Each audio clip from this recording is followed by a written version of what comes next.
Menakutkan.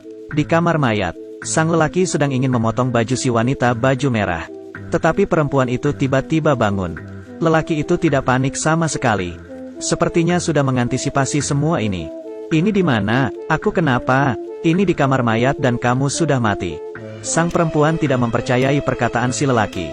Ketakutan dan kecemasan yang kuat menyebar di hati wanita itu. Dia ingin berjuang, tetapi tubuhnya sama sekali tidak bisa bergerak. Hanya bisa memelas kasihan si pria. Si pria itu pun mengeluarkan surat meninggal sang perempuan. Di kertas itu tertulis dengan jelas, sang perempuan meninggal karena kecelakaan. Bahkan sudah meninggal dalam waktu 8 jam. Apa yang terjadi sebenarnya? Sang pria tidak menjelaskan. Menggunakan kapas lalu membersihkan luka di dahinya. Lalu mengeluarkan jarum bedah. Memulai menjahit lukanya. Perempuan itu mengemis. Berharap lelaki itu bisa melepasnya. Tetapi kejadian selanjutnya membuat perempuan itu lebih kaget lagi. Jarum bedah yang panjang masuk ke dalam kulitnya. Dan dia tidak merasakan rasa sakit sama sekali. Setelah lukanya dijahit, sang pria berkata ke si perempuan. Ibunya sudah datang melihatnya. Si perempuan mengira dia sudah bisa kabur dari tempat itu. Tetapi mana mungkin lelaki itu ingin melepasnya. Sang lelaki mengeluarkan sebuah jarum. Dan menusukkan cairan kuning ke dalam tubuh wanita itu. Perempuan itu pun pingsan. Di saat ibunya datang, melihat mayat anaknya yang tidak bergerak sama sekali. Lelaki itu masih berpura-pura menenangi ibu sang perempuan. Membuat ibu perempuan itu semakin sedih. Lelaki ini sangatlah mesum. Setelah ibunya pergi, perempuan itu dengan cepat terbangun lagi. Dia ingin membuktikan bahwa dirinya masih hidup. Dengan lekas memegang lehernya, tetapi leher maupun pergelangan tangannya, dia tidak merasakan denyut nadinya. Wanita itu bahkan membanting tangannya ke pipa besi. Tidak sakit, dia tidak merasakan apa-apa. Perempuan itu mulai sedikit tumbang. Dia ingin kabur dari sana. Tetapi pintu dikunci erat. Di saat dia putus asa, tiba-tiba mendengar suara dari luar. Rupanya pacar perempuan itu datang. Sang pacar ingin melihat mayat si perempuan. Tetapi si pria itu langsung mencegatnya. Sang perempuan berteriak dengan keras. Tetapi karena jaraknya yang jauh, sang pacar tidak mendengar sama sekali. Hanya bisa mengikuti kemauan si pria. Dan meninggalkan tempat itu. Sang wanita meringkuk putus asa dalam kegelapan. Setelah sang pria kembali ke kamar, si perempuan itu dengan emosi bertanya ke sang pria. Kenapa tidak membiarkan pacarnya bertemu dengannya? Pacarnya sudah mengira kalau dia itu mati. Kalau dia melihat kamu masih hidup, pasti akan sangat senang. Tetapi sang pria itu berkata, kamu dari awal sudah mati.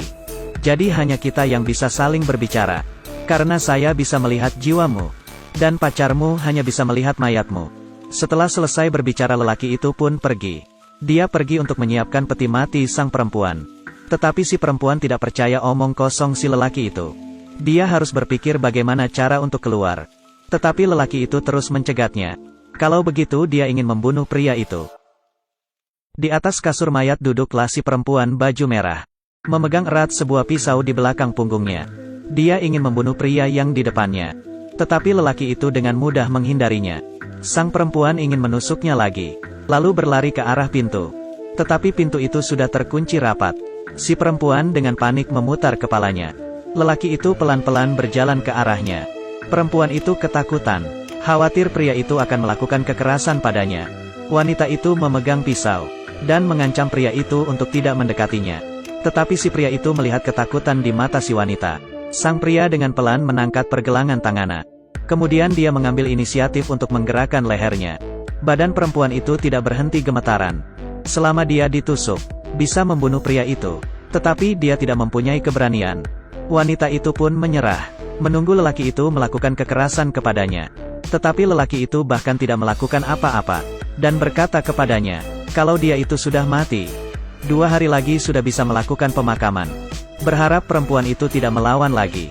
Pintu itu pun kembali dikunci. Garis pertahanan hati wanita itu runtuh juga di saat ini. Putus asa dan berbaring di atas kasur mayat. Dia telah merasakan keraguan terhadap dirinya. Apakah dia sebenarnya memang sudah mati? Setelah bangun, kesadaran wanita itu mulai stabil. Dia masih tetap berpikir untuk keluar dari sana. Kali ini barang-barang di sekitarnya semuanya terjatuh. Di dalam kamar itu menjadi berantakan. Lantai dipenuhi dengan serpihan kaca. Lelaki yang mendengarnya sebuah pergerakan langsung buru-buru ke sana. Melihat wanita itu duduk di lantai. Dia mengira perempuan itu sudah putus asa. Jadinya santai saja. Perempuan itu diam-diam berjalan ke arah pakaian sang pria. Lalu mencuri kuncinya. Lelaki itu tidak merasakan apa-apa. Lalu pergi membeli barang. Sang perempuan yang mendengar suara kepergian si pria, bergegas mencoba membuka pintu. Tetapi kunci itu terlalu banyak. Dia hanya bisa mencobanya satu persatu. Dan juga karena terlalu panik. Tanpa disengaja kuncinya patah. Tetapi ini bukan yang paling buruk. Sang pria dalam waktu singkat menyadari kalau kuncinya dicuri. Lalu cepat kembali. Si wanita itu dengan sekuat tenaga menggunakan penjepit untuk mengeluarkan kunci yang patah. Dan dengan panik membuka pintu. Lalu kabur ke arah luar.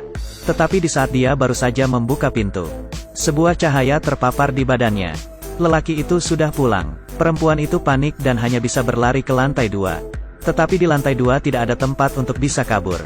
Di saat wanita itu mulai putus asa, harapannya muncul. Dia menemui sebuah telepon. Hanya dengan bisa menelepon meminta pertolongan, dia sudah bisa kabur dari sana. Sang perempuan dengan cepat menelepon nomor sang pacar. Tetapi saat itu sang lelaki sedang patah hati. Mengira si wanita sudah mati. Tidak menunggu perempuan itu berbicara, langsung menutup teleponnya. Sang perempuan pun putus asa. Sebenarnya perempuan ini sudah mati atau masih hidup? Dia terus berpikir kalau dirinya itu belum mati. Tetapi lelaki itu melakukan cara lain. Biarkan dia percaya sepenuhnya bahwa dia sudah mati. Pria itu menarik selembar kain.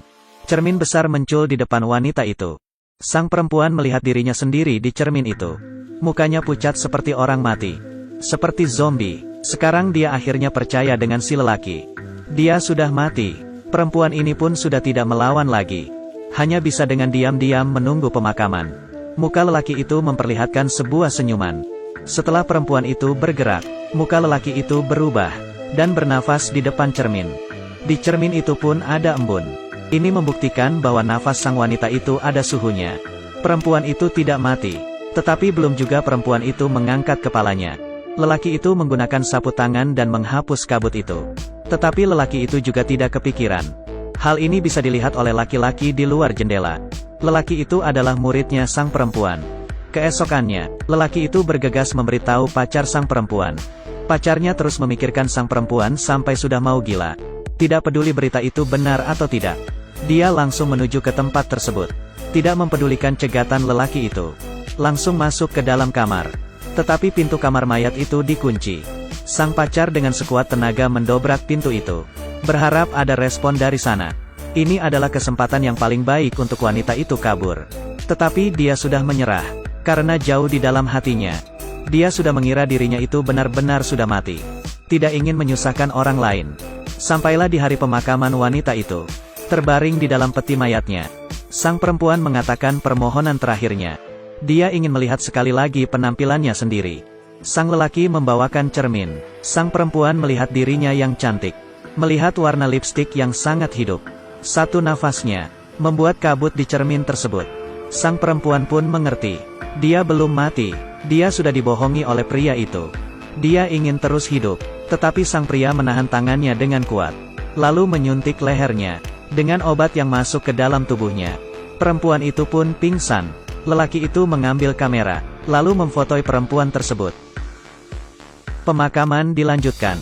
Para kerabat datang untuk berduka. Bulu mata sang perempuan tidak berhenti bergerak. Tetapi tidak ada orang yang menyadarinya.